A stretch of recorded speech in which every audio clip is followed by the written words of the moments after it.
Hey, it's the Profit Answer Man, Rocky Lalvani.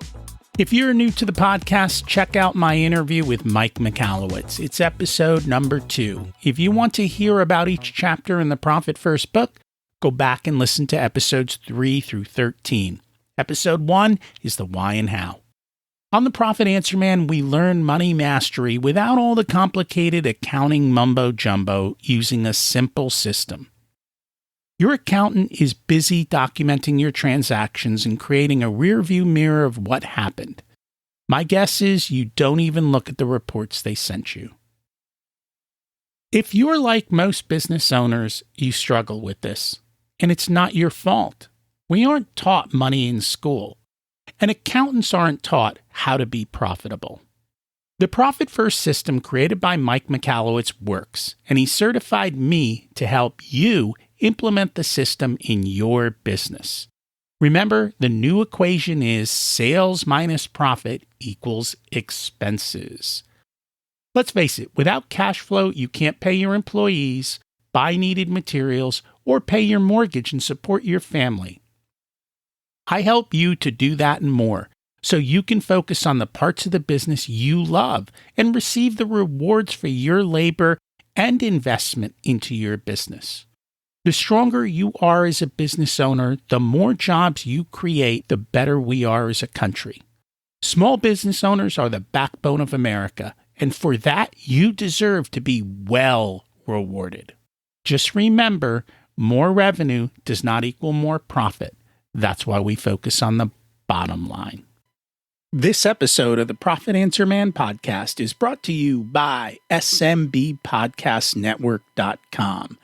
The network is a collection of podcasts and shows from around the internet which focus on bringing you interviews with amazing guests who share actionable advice, ideas, and information for small and medium-sized business owners and entrepreneurs. Visit www.smbpodcastnetwork.com to find more great shows and easily subscribe to be notified of new episodes. It's a great way to discover quality content. If you've discovered us via the network, then I hope you enjoy today's show and will consider subscribing directly so you never miss our episodes. Big news. We realize that we are not able to help every business and that many smaller ones can't justify our fees. And quite frankly, they're right. But they still need help. And that's why we are creating the Profit First Experience, a course that includes different levels of support and an upcoming community to focus on helping you to be more profitable. If you're interested in learning more, please use the link in the show notes to sign up to be notified when it launches and to secure the pre-launch special pricing. The number one thing we all need to do in order to succeed in business is take action. That's why I'm excited to have Brad Sugars on, owner of Action Coach, to join us today to not only help us take action, but to take the right action that helps you to be more profitable. Brad is internationally known as one of the most influential entrepreneurs, best-selling authors, keynote speakers, and the number one business coach in the world. Over the course of his 30-year career as an entrepreneur, he has become the CEO of 9+ companies and is owner of the multi-million-dollar franchise Action Coach. As a husband and father of 5, he is equally passionate about his family as he is about his business. That's why he's a strong advocate for building a business that works without you so you can spend time doing what really matters to you. Over the years of starting, scaling, and selling many businesses, Brad has earned a fair share of scars. Being an entrepreneur is not an easy road, but if you can learn from those who've gone before you, it becomes easier than going it alone. Let's meet Brad. Recording in progress. Welcome to the Profit Answer Man, Brad Sugars. It's great to have you join us today. Oh, g'day, Rocky. Good to be here. Can you share a little bit about yourself and your business? Well, other than everything you just bragged about me in the intro, family man, 5 kids, live in Las Vegas, Australian, obviously, by accent and birth. What am I now? 51. What do we do? We run, I own major shares, or I'm on the board of the majority owner of 11 companies. I run those in 2 days a week. That's why I work Tuesdays and Thursdays. And our main company I'm known for is this one, Action Coach. Other than the 17 books, I guess that's probably where I'm most well known. And that's now, 1,100 offices in 83 countries, including 3 communist countries, China, Vietnam, and Russia. So it's kind of cool to be entrepreneur teaching in communist countries, as well as all the other countries we operate in. So, you said something that I think everyone wants the ability to do. How do you run all these companies in 2 days? Build good people. Build people, they build the business. I think Zig Ziglar taught it that way back when. And I'm just a very big proponent of, if you can build great CEOs, they can run great companies. So whether it's someone who is my business partner, who is the CEO running the business, or whether it's someone I've employed and built into a great CEO, millionaires want to be the CEO. Billionaires want to have CEOs. There's a big difference in the two. Some people want to run a business, and that's a business person. You're not an entrepreneur if you run one business. You're an entrepreneur if you run multiple companies. Entrepreneurs buy, build, and sell companies. Business owners run one company. In fact, most people aren't even business owners when they run one company. Most people are employees of their own business. Therefore, they're not an owner. You're not an owner until you build what I teach, and that is a commercial, profitable enterprise that runs without you. If you have to show up, it's not a business, it's a job, and you work for an idiot. That's usually the case. So you thought you worked for an idiot before, now it's like, dang, I know I do. But we all start out there. I mean, I did. I had to start out working for myself, working 24 hours a day, 7 days a week, doing the stuff. So what do you find that most business owners struggle with then? All of the above. It's different. Rocky, some business owners come from like an accounting background, so they're real good at the operations and the finance side of it. Some come from a sales background, so they're great at getting customers and doing all of that sort of thing, but the operations and maybe the administration struggles. Others are like engineers and they're geniuses at the product and that sort of thing, but they struggle with the marketing and sales. So there's a combination. If I was to put it into one category, it'd be growth. Business owners struggle with growth. I was chatting with 2 business owners this morning, and if I can be blunt, their goal was to make wages. Their goal was to pay the bills. Their goal was to keep the business running. And if that's your goal, that's what you achieve. Your goal needs to be financial freedom. Your goal needs to be a business that works without you. Your goal needs to be something that you can take global or you can take international. People set their business goals based on their own personal needs and wants rather than the market size, rather than the available market share and all of those things. So I think the biggest challenge is that, and a lot of your listeners will fall into this trap. When someone says, what do you do? They say, I own my own small business. And the fact that they use the word small is a killer. Don't use that word. You own your own big business. It's just not there yet, A lot of mindset. Well, mindset's one thing. You can write $1 million business plan, or you can write $100 million business plan. It takes same number of pages and same number of hours. It's no different.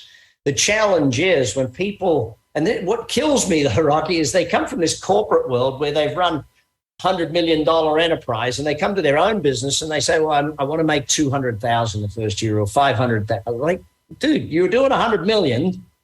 What about that model doesn't translate when it's yours type thing? But there's an emotional aspect to that too, Rocky. And whenever I talk with all of our clients at Action Coach who really had massive breakthroughs, what I see was that they had to learn the ability to trust their people, the ability to let go, the ability to allow their people to do the job for them. And that goes back to your initial question. How do I get to be in that position? Because I trust my people. I've built my people. Now, we definitely have systems and things in place to make sure that there's abilities to do that. But I think that too many people are struggling with the concept of their business being bigger than them, their business being separate to them, their business not being them.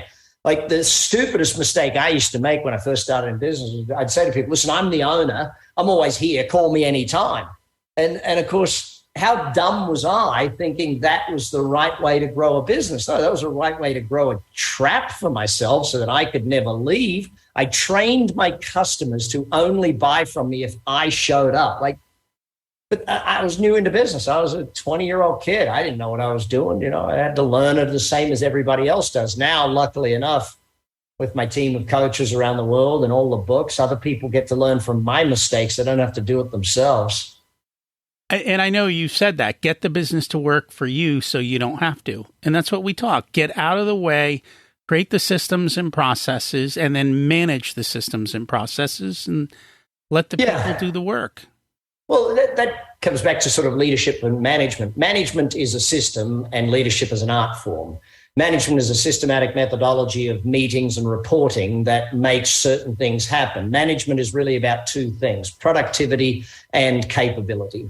If someone lacks the ability to do it, it's bad management because you haven't mentored them, trained them, taught them, coached them, educated them how to do their job. And I see that in a lot of businesses where pay peanuts, get monkeys is a philosophy. I remember when I first started out, I used to think, well, I can save 10 grand a year on wages if I employ that person instead of that person. And I didn't save 10 grand a year. I cost myself 200 grand a year by employing that person instead of that person because, I had to spend all my time doing that. But management is really about competency and really about, the efficiency and that productivity of the human being. And then leadership is about passion and focus. And so you have to learn those two art forms, or the art form of leadership and the system of management. And it's one of the things my coaches work with business owners on because they get so into reactively managing their business that all they seem to ever do is put out fires. And, our way of doing it is the opposite of that. It's about being proactive so that you can build the humans, coach them, mentor them, educate them, make yourself useless, make that person better at the job than you are, or hire someone better at the job than you are. I heard someone said to me the other day, Rocky, and it blew my mind, like how small they're thinking. Or they said, I didn't hire that guy. He was overqualified. I'm like, but if he's just qualified and your business grows, then he's underqualified. And it's like, you got to hire people who are overqualified. Let's say I went out and bought a business tomorrow and that business was doing $5 million a year and I wanted it to do $200 million a year. I don't go and hire a gal that's run a $5 million a year business. I go and hire the gal that's already run a $200 million a year business in that space and say, great, hey, do what you did to the last one to this one, will you? Excellent, off you go. So when you sit down, you're working with the CEOs who are running these companies. What is it that when you sit with them, what are you looking for? Like, how do you determine whether they're doing a good job or they need improvement? Oh, dang, there's so many different ways to look at that. If I go through, so when I'm talking with CEOs, this is my latest one called Pulling Profits Out of a Hat. We go through 5 core disciplines: strategy, business development, people, execution, and mission. So we'll rate them on the 5 different areas. So if we look at the mission, how clear is the mission of the organization? How much do the customers love buying from you? And how much do people love coming to work? Is there a clear mission of where you're going and what you're doing? And is it about more than money? Because if it's only about money, no one wants to be a part of that anymore. The millennial generation have taught us one very clear thing, and that is why you go to work and why you do business is just as or more important than what you do and how you do it, sort of thing. And then you look at execution. So I look at their management systems, I look at their planning systems, and I look at their actual systemization of the organization. I was with a CEO of a fairly large company about 4 weeks ago, and I was on vacation, and I just sat next to this guy at a bar, and he said, yeah, look, my people, I don't know, they're always up and down. There's no consistency amongst them. I said, really? What checklists do they have to follow for that? He said, checklists? We don't have any checklists. I said, well, there you go. It's like, Pilot has a checklist. Guess why? They like to succeed 100% of the time. So, it's not complex. And then if I'm looking at their people, what I'm looking at is their growth plan for their people. What's the longevity of their people? Are people graduating through the organization? Those sorts of questions of retention, of staffing, and growth of staffing and staff engagement into the organization type thing. And then business development, I'll look at their sales, their marketing, and their customer service strategies. And, if you look at their marketing and they're not generating enough leads, then they can't be profitable. Lead generation is vital to grow a business. Repeat business is vital to grow a business. My formula of which was in my first book, which you've got sitting right behind you on the shelf there, Instant Cash Flow. So I printed that book, 25 odd years ago now, where it talks about leads by conversion equals customers, customers by number of transactions, by average sale equals revenues, revenues by profit, by margins equals profits. And that whole formulaic approach to marketing and sales and customer service is what we examine. So we look at the numbers in there, and then we look at the strategies. And then ultimately strategy comes down to a simple question: is the business built for exponential growth? Is the business built in a manner and with a strategy where you can open up multiple offices a year? Can you look at a normal sandwich shop and it's sort of sitting over there running one business, and the guy or the gal running it is struggling to turn out enough sandwiches for the day, whereas Subway is opening 5 new stores somewhere on the planet every single day. So which strategy do you have? It's like you could go into the music business and be a drummer in a band, for instance. You could be a drummer in a band. You're in the music business, or you can be a teacher of drumming. Or you could go into the music business and be the manager of a band. Or you could have a venue that's in the music business. Or you could be Apple, who is in the music business. They don't make any music. All they do is have a platform to sell the music. They take 30 cents on the dollar of every single piece of music ever sold. Or you rent it by paying you $15 a month to rent the music on Apple Music type thing. So you can be whatever strategy you like. One of them, you're the drummer in the band. The other, you're Apple. It's different strategies for different people. So that's really what we look at when we sit with a business owner, is examining those 5 core areas. And in order to do that, you have to have the numbers, and they've got to be on a dashboard so that you can measure and say yes, no, and how did we compare to the goal? Yeah, look, kids get a report card every year at the end of school. Businesses need a report card a little more often than that. But, that's where, look, business owners get into trouble when they make decisions based on their gut feel. If you don't have the numbers in front of you, if you don't make decisions based on the numbers, and I'm not just talking about historic numbers, profit and loss is one great indicator, but your lead flow numbers and your conversion rate will tell you what you're going to do next month or next quarter. It's those predictors that are more important than the results, I guess. And what I find is what happens is they get their lead flow going, then they get a bunch of sales, then they start to fulfill the sales, and then they forget about the lead flow. And then 6 months later, it's like, well, where are my leads? Well, you turned off the lead system. And so you have to keep it all flowing and make sure that every part of your business is getting the attention it deserves. Well, that comes back to you doing everything yourself. I mean, if you're the marketing manager and the sales manager and the operations manager and the trash collection guy and if you're all things, you can't do all of them. I remember when I first started Action Coach and I moved the business to America, and I opened the office, and I had, I think it was at least a dozen desks in the office. And it was just me and one other person at the time. And everyone came and said, well, why all the desks? I said, because within a year, we're going to have them all full.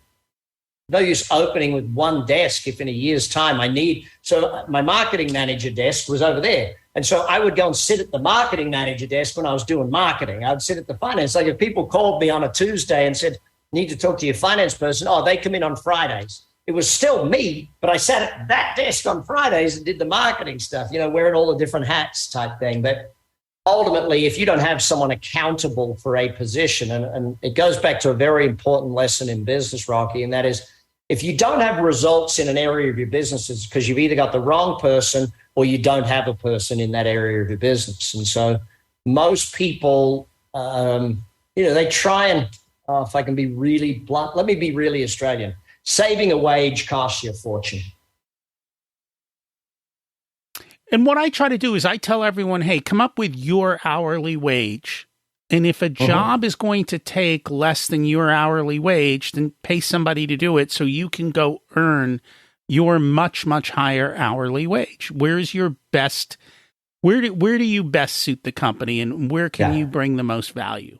And not just in business, in life. In life. Mm-hmm. Stop mowing the lawn. Pay a guy to mow the lawn and do some work stuff in that time, or spend time with family type thing.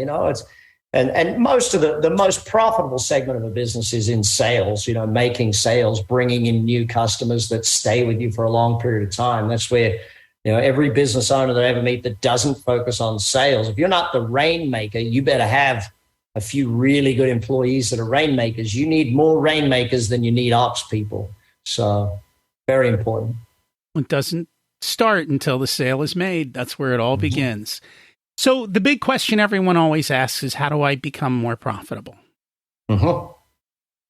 Well, two ways: spend less or make more. Not hard, but I'll give you my formula for profit. Repeat business equals profit. If you're not getting repeat business, you're not making money. It costs money. That's why I wrote the book, Buying Customers, because it costs money to buy a customer. Your marketing budget is allocated to the acquisition of lifetime customers. So you have to buy them. Now, by the time you've purchased a new customer, rarely is there profit in that first transaction. So the repeat business is where the profit is. And so unless you're really focused on repeat business, your profitability is going to diminish. Now, that doesn't discount the other 4 areas of my 5 ways, the leads and conversion and all that sort of stuff. But the real profit in business is keeping your customers long term and making sure they buy from you forever and ever and ever. And then you can probably increase prices if they like you. If they like you, you can increase value over time, and you have to increase value over time. If you don't increase value over time, you end up like a bad hotel. Do you remember, Rocky, you're old enough to remember, like me, the gray head, no head crew, when hotels had dial-up internet. Do you remember that? When you went in and they had dial-up, or even before that, they didn't have dial-up internet. Then they got dial-up internet in your room, and you're like, wow, this hotel's got dial-up internet. And it was $7,000 a night to be able to use dial-up internet. It was not cheap. Gradually we reach a point where now you better have free internet, you better have free Wi-Fi, and I better not have to sign on to anything or put my details in. You see, over time, everything has to be better. You look at an automobile, the price of cars has not really increased that much, but what you get for your money has increased dramatically over the period of time. And so what we look at is that you must be innovating, you must be getting better, or you get left behind. If you're not proactive in change, then your business dies. It's as simple as that. You look outside, I look outside here, I've got trees outside of my windows. I'm working from my home office today, and that tree is either growing or dying, and so is your business. If you try and have status quo or try and keep your business the same as it's been, you're out of business. No two ways about it, because while your sales stay the same, your costs are always going up. So eventually you're out of business. It might last 2-3 years, but eventually you're gone. Or someone's innovating and taking your business. Yeah, well, that's how come you're out of business. Yeah, you're out of business because someone else beat you. Someone else beat you. It's a constant thing. And this all comes down to taking action. And I mean, that's the name of your company, right? Action Coach. The coach is Action Coach. It's one of the things that I find is most people, they don't take appropriate action. They're busy doing busy stuff, but they're not really taking action to move their business forward. Yeah, look, I can't blame them for that, Rocky, because people do the best they can with what they know how. And the challenge is that most business people are so busy doing the do that they don't have the time or energy to learn what's the next phase. Even I imagine people listening to this podcast right now, listen to it while they're driving or listening to it while they're doing something else, because they just don't have the time to allocate because of that. Now, that being said, your job as a business owner is to become a better business owner.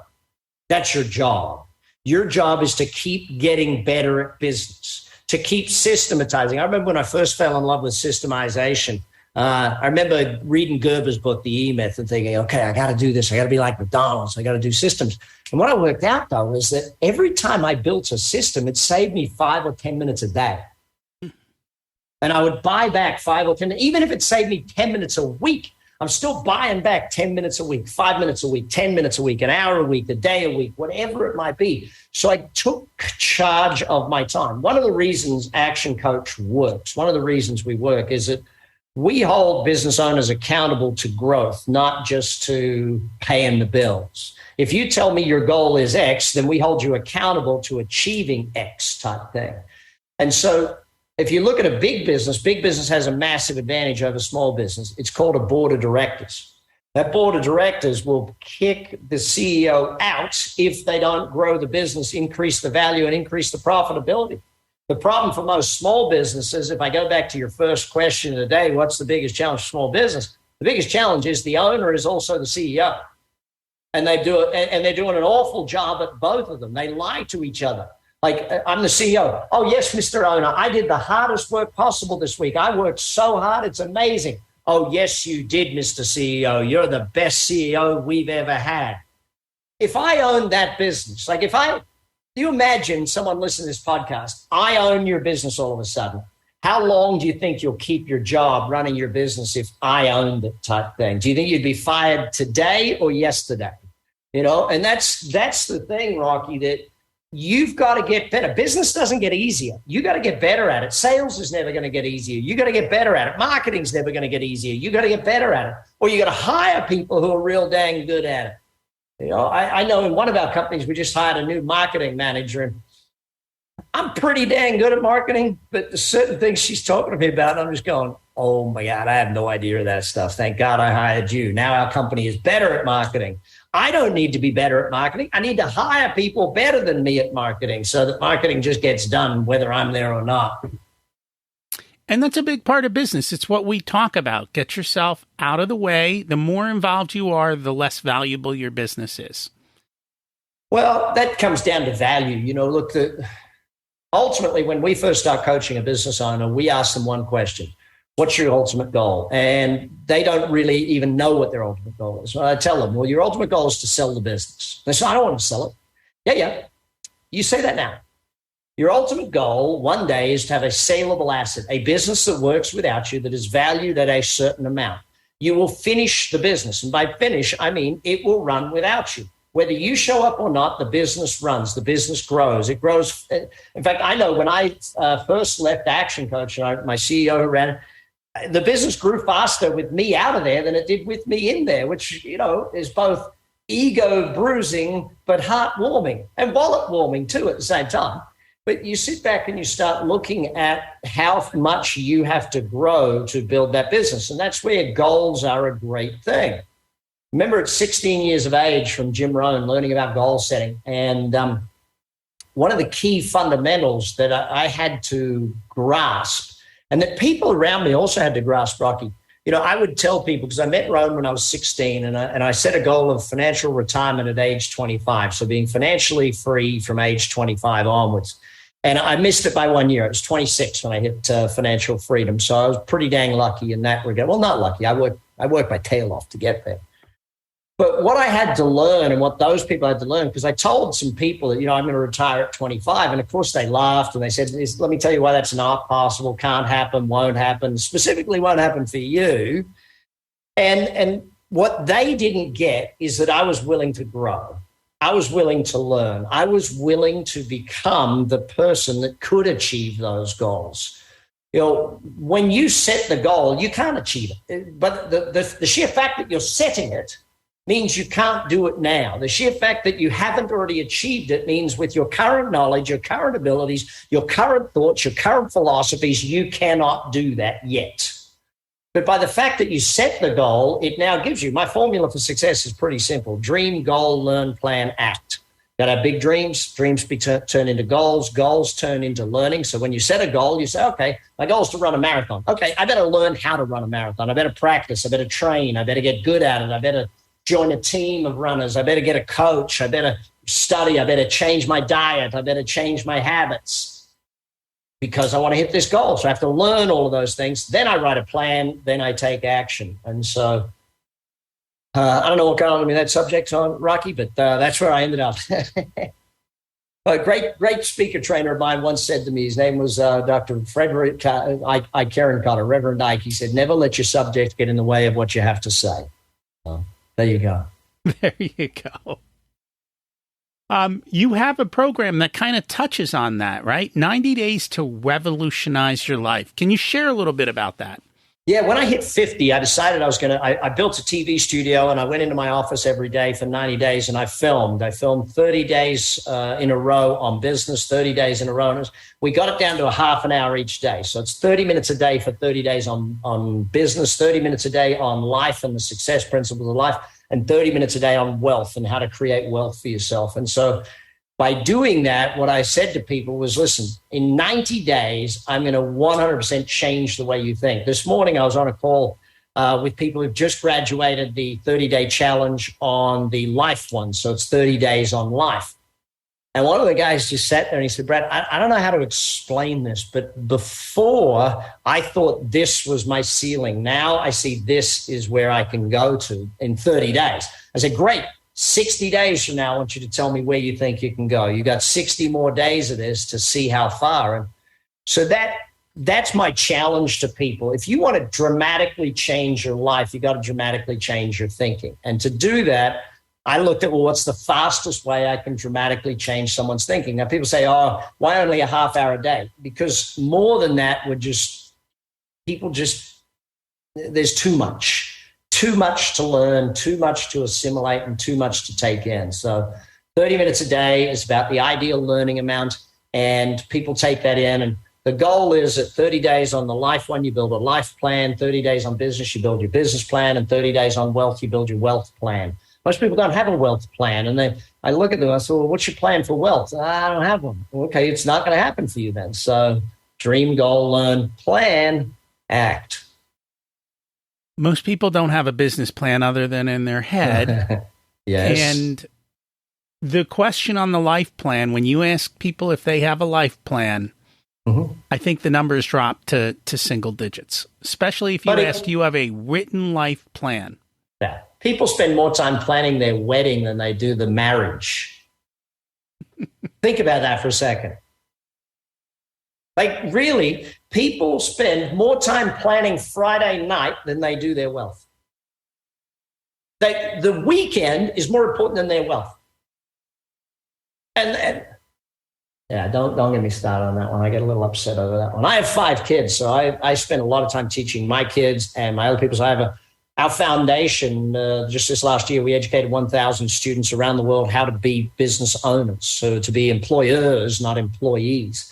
Next year, our goal is to do 10,000 people through that program. I'm accrediting facilitators all across the world to run our YES program to take young entrepreneurs and give them a startup, 12 to 22-year-olds. I was lucky enough at 16, I got introduced to Jim Rohn, but that was because Rotary, the local Rotary Club, had a program, Rotary Youth Leadership Awards. I won that, and they started teaching me about success and about how to be a leader. And boom, all of a sudden, the ripple effect of me attending that one program is so ridiculously large, it's not funny. So I'm looking at the ripple effect of those 1,000 kids I've had through my YES program, and this year we'll do 10,000 of them. And yeah. And I think your timing is perfect, because I think everything I'm seeing, people are tired of college. They're tired of the big bills. They're tired of what they're learning in school. And so entrepreneurship is taking off. It's a hot topic, but people don't know how to be entrepreneurs. They know how to buy a job. They don't even know how to be business people, Rocky, right. Let alone entrepreneurs. How to do one. Doing one is tough enough. Doing multiple, dang, that's a whole other spectrum. But you got to understand that this is you should invest 10 years to build a good business. 10 years with learning, with knowledge, with coaching, with that. Don't think you're going to do it in a year. Don't think that Zuckerberg, it's like this whole 20 years to be an overnight success thing just kills me, that people think, I'll start a business and next year I'll be rich. No. You want to start a business and build a business, it's going to take you 3, 7, 10 years to do that. Even when we start coaching a business owner who's been running their business for 10, 15, 20 years, it generally takes a year to undo the stupid stuff. just undoing the stupid thing. Why do you do that? Well, we've always done it that way. Yeah, but that's stupid. Yeah, but we've always done it that way. Yeah, but it's still stupid. Well, okay, it's stupid, but what other way should we do it? All right, let's look at all the other options of how to do that. Growing a business, Rocky, is really about growing a business person.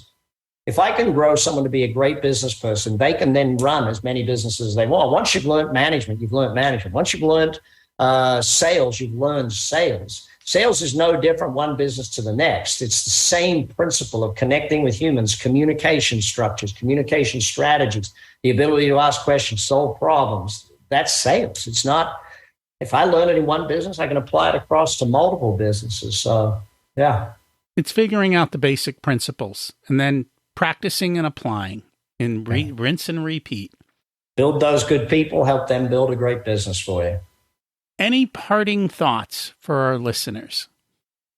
3 things. Number 1, if you're not subscribed to Rocky's podcast, subscribe to it right now. Number 2, if you are not working with a business coach currently, join the number 1 team in the world, Action Coach, become a member of our organization, get the knowledge you need.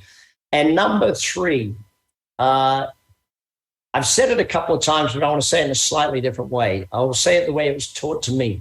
Jim Rohn, when I was 16 years of age, made 3 comments in his seminar. It was Brisbane City Town Hall, Brisbane, Australia. He said 3 things, and I wrote them all down. I printed them up in big writing and put them on the wall for me to remember in front of my desk so that I stayed with this thing. He said, number 1, never wish your life were easier, wish that you were better. Never wish your life were easier, wish that you were better. Number 2, he said, work harder on yourself than you do on your job. Work harder on yourself than you do on your job. And that, I added those 2 together in my brain right there. And I went, dang, if I get better, life gets easier. So if I work on me, life gets easier. No, not complex.